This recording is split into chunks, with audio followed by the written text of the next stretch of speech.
তুমি একটা জোয়ান মাইয়া ভিক্ষা করতে আসতো কেন? মানুষের বাড়িতে কাজ করেও খেতে পারো। তখন আমি বলি, মায়া আর কোয়েন না কষ্টের কথা। আমি মানুষের বাড়ি কাম করেই খাইতে চাই, কিন্তু আমারে কেউ কাম দিতে চায় না, এবং আমারে সবাই কুনজরে দেহে, এবং আমারে নষ্ট করতে চায়। আর আমার ঘরে আছে প্রতিবন্ধী বাবা এবং মা, তাদের জন্য প্রতিদিন আমার 1000 টাকা লাগে, কিন্তু কাজ করলে তো 300 টাকা বেশি কামানো যায় না। তাহলে আপনারাই বলুন, এখন আমি কি করতে পারি? আমি আপনাদের কাছ থেকে সাহায্য নিয়ে মা বাবার চিকিৎসার খরচ চালাই। তো এটুকু মিথ্যা কথা আমি বলতাম। আসলেও আমার মা বাবা দুজনেই সুস্থ, কিন্তু এই মুহূর্তে যদি মিথ্যা কথা না বলি, তাহলে সবাই আমাকে আজে বাজে কথা বলবে। আচ্ছা, আপনারাই বলুন, এই সামান্য মিথ্যা কথা বলে যদি পার পাওয়া যায়, তাহলে এতটুকু মিথ্যা কথা বললে দোষের কি? আজকাল তো সকলেই মিথ্যা কথা বলে। এমপিরা বলে ইলেকশনের আগে ওই ব্রিজ করে দিব, ওই রাস্তা করে দেব। ইলেকশনের পরে কি আর তাদেরকে পাওয়া যায়? চেয়ারম্যান মেম্বার কত মিথ্যা কথা বলে, বাড়ি বাড়ি এসে টিউবওয়েল দিয়ে যাবে, প্রতিটি বাড়ি বাড়িতে একটি করে কল করে দেবে, কিন্তু ইলেকশনের পরে কি আর আসে? আজকাল মোবাইলে সবাই তো মিথ্যা কথা বলে। বাজারে গেলে দেখা যায় 1 টাকার জিনিস মিথ্যা কথা বলে 10 টাকা বিক্রি করে। এই তো গতকাল খেয়ে আমি আমার এক ফ্রেন্ডের সাথে কথা বললাম যে তুমি কোথায় আছো। সে বলল, এই তো আমি অমুক পার্কে আছি, কিন্তু একটু পরেই তাকে দেখা যায় আরেকটি ডার্লিং নিয়ে ঘুরতেছে। আচ্ছা, আপনারা বলুন তো, এটা কি মিথ্যা কথা না? এরকম কত মিথ্যা কথা মানুষ বলে। তো আমি জীবন চলার জন্য এই সামান্য মিথ্যা কথা বললাম। তবে আরো কিছু সমস্যা আছে।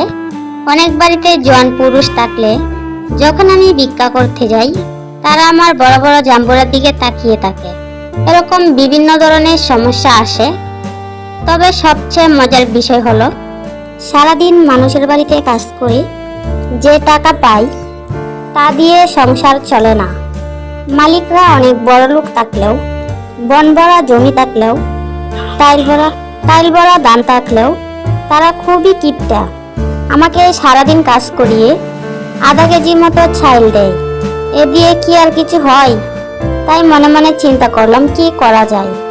আমি কি পুরুষের সাথে কামলা দেব? আমি কি ধান লাগাতে পারবো? তাহলে তো প্রতিদিন 350 টাকা করে পাইতাম, কিন্তু পুরুষরা কি আমাকে তাদের সাথে নেবে? আর আমি কি ধান লাগাতে পারবো? এরকম আজে বাজে চিন্তা করি। হঠাৎ মাথায় এলো, আমি রাজমিস্ত্রির জুগালি দেব। কিন্তু আবার চিন্তা করি, এত পরিশ্রম কি আমি করতে পারবো? 50-60 কেজি ডালাই মাথায় নিয়ে উপরে উঠতে হয়, 50 কেজি সিমেন্টের বস্তা মাথায় নিতে হয়। এটা কি আমি পারবো? এই ধরনের আজে বাজে চিন্তা করি। তখন হঠাৎ মাথায় প্ল্যান এলো, আরে আমি এত কঠিন করে ভাবছি কেন? আমি তো এর চেয়ে সহজভাবেও ইনকাম করতে পারি। কত মহিলারাই তো এর চেয়ে সহজভাবে ইনকাম করতেছে, তাহলে আমিও করতে পারবো। তো এর পর দিন থেকে আমি কাজে নেমে পড়লাম। আমি একটা সিরা জামা বের করলাম এবং পুরান একটি উন্না বের করলাম, এবং পরের দিন সকালে ব্যাগের ভিতর সেই জামা নিয়ে এবং উন্না নিয়ে শহরে চলে যাই, এবং পাশের দূরের গ্রামে চলে যাই। তো আপনারা বুঝতে পারছেন সেই কাজটি কি?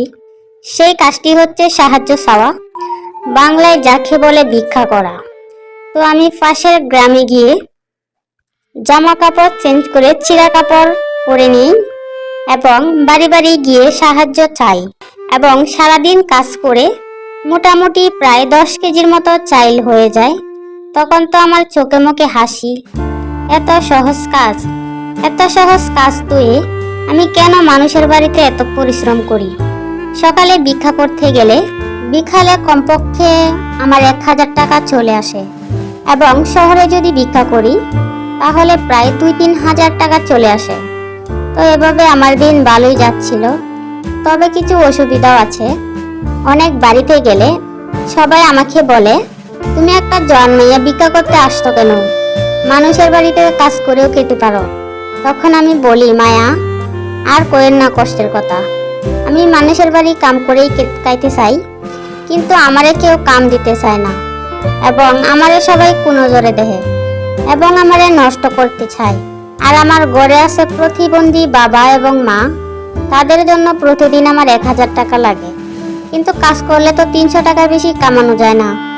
তাহলে আপনারাই বলুন, এখন আমি কি করতে পারি? আমি আপনাদের কাছ থেকে সাহায্য নিয়ে মা বাবার চিকিৎসার খরচ চালাই। তো এটুকু মিথ্যা কথা আমি বলতাম। আসলেও আমার মা বাবা দুজনেই সুস্থ।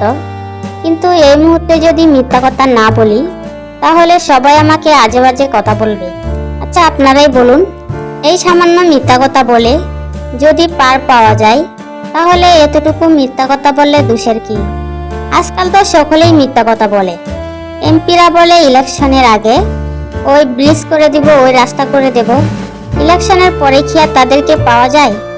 চেয়ারম্যান মেম্বার কত মিথ্যা কথা বলে, বাড়ি বাড়ি এসে টিউবকল দিয়ে যাবে, প্রতিটি বাড়ি বাড়িতে একটি করে কল করে দেবে।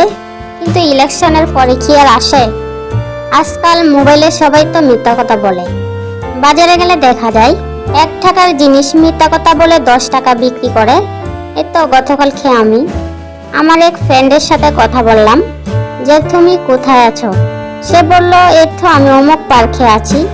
কিন্তু একটু পরেই তাকে দেখা যায় আরেকটি ডার্লিং নিয়ে ঘুরতেছে। আচ্ছা, আপনারা বলুন তো, এটা কি মিথ্যা কথা না?